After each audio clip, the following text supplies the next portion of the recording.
Hello ஃப்ரெண்ட்ஸ்லாம் வணக்கம். வாங்க இட்லி ஊற்றியாச்சு. நைட் டிஃபன் என்ன செய்யலான்னு பார்க்கலாம் வாங்க. இப்போது தக்காளி குருமாவுக்கு வெங்காயம் 2 வெட்டி வச்சுருக்கேன். தக்காளி 2, கொத்தமல்லி கொஞ்சம் தேங்காய், இஞ்சி பூண்டு, அடுத்தது காஞ்ச மிளகாய், சோம்பு, கசகசா, அடுத்தது பட்டை, லவங்கம், கிராம்பு இதெல்லாம் போட்டு நைஸாக அரைச்சிக்கலாம். சரிங்களா? அதுக்கப்புறம் எப்படி வைக்கிறதுன்னு சொல்கிறேன். ஃப்ரெண்ட்ஸ் இப்போ எல்லாம் அரைச்சிட்டு வந்துட்டேன். சரிங்களா? தேங்காய் எல்லாம் கசகசா, சோம்பு எல்லாம் போட்டு காஞ்ச மிளகா, இஞ்சி பூண்டெல்லாம் போட்டு அரைச்சிட்டு வந்துட்டேன். சரிங்களா? இப்போ வாங்க குருமா வைக்கிறதுன்னு பார்க்கலாம். இப்போது தேவையான அளவுக்கு எண்ணெய் ஊற்றிக்கலாம்.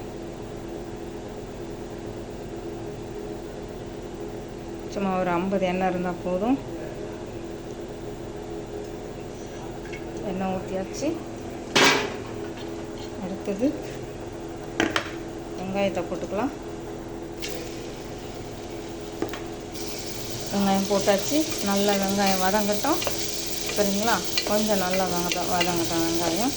அதுக்கப்புறம் கொத்தமல்லி கொஞ்சம் போட்டுக்கலாம். ஏன்னா கொத்தமல்லி வெங்காயம் வதங்கும் போது போட்டால் நல்லா வாசனையாக இருக்கும். அதேமாதிரி போட்டுக்கலாம். இப்போ வாங்க இட்லி எப்படி இருக்குன்னு பார்க்கலாம். இப்போ பாருங்கள், தண்ணி நல்லா கொதிக்கும் போது ஊற்றுனாக்கா இட்லி நல்லா மெத்துன்னு வரும். பார்த்துங்க. இப்போ அடுப்பு ஆஃப் பண்ணிக்கலாம். இப்போ வாங்க, இப்போ வெங்காயம் நல்லா வதங்கிடுச்சு. இந்த டைமில் கொத்தமல்லி போட்டுக்கலாம். கொஞ்சம் கொத்தமல்லி இதில் போட்டுக்கலாம். நல்லா வாசனையாக இருக்கும்.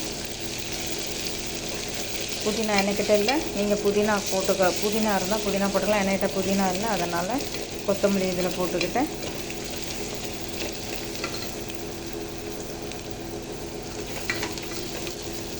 இந்த மாதிரி வச்சு பாருங்கள், செம்ம டேஸ்ட்டாக இருக்கும். தக்காளி குருமா நல்லா டேஸ்ட்டாக இருக்கும். இட்லி சப்பாத்திக்கெல்லாம் நல்லாயிருக்கும். இட்லி சப்பாத்திக்கு, தோசை இட்லிக்கெலாம் நல்லாயிருக்கும். இப்போ நல்லா வதங்கிடுச்சு. இப்போ தக்காளி போட்டுக்கலாம்.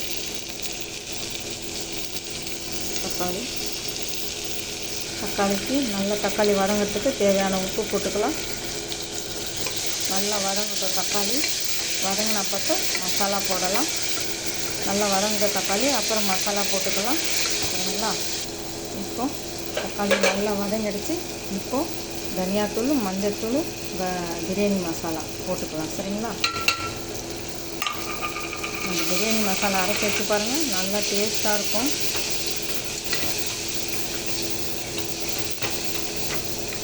நல்லா வதங்கட்டும். இப்போ நல்லா மசாலா வதங்கிடுச்சு.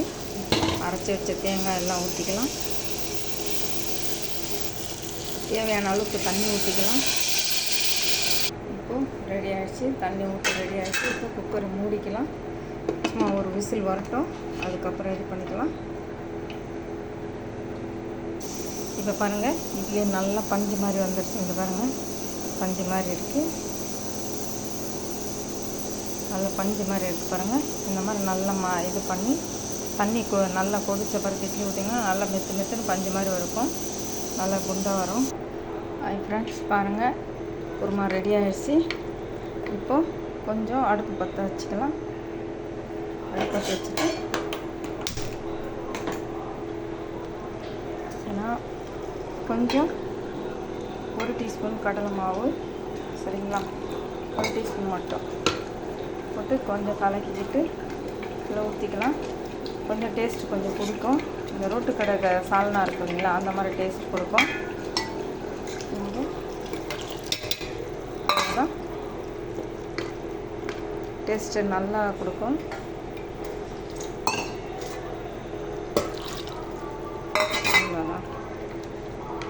சூப்பராக இருக்கும். இந்த மாதிரி வச்சு பாருங்கள். இட்லி, தோசைக்கு, சப்பாத்திக்கு, பரோட்டாக்கு எல்லாத்துக்கும் சூப்பராக இருக்கும். ஃப்ரெண்ட்ஸ், இட்லி ரெடி ஆகிடுச்சு. தக்காளி குருமா ரெடி ஆகிடுச்சு. வாங்க சாப்பிட்லாம். பிடிச்சிருந்தால் லைக் பண்ணுங்கள், சப்ஸ்கிரைப் பண்ணுங்கள், ஷேர் பண்ணுங்கள். அடுத்த வீடியோவில் பார்க்கலாம். ஓகே, பாய்.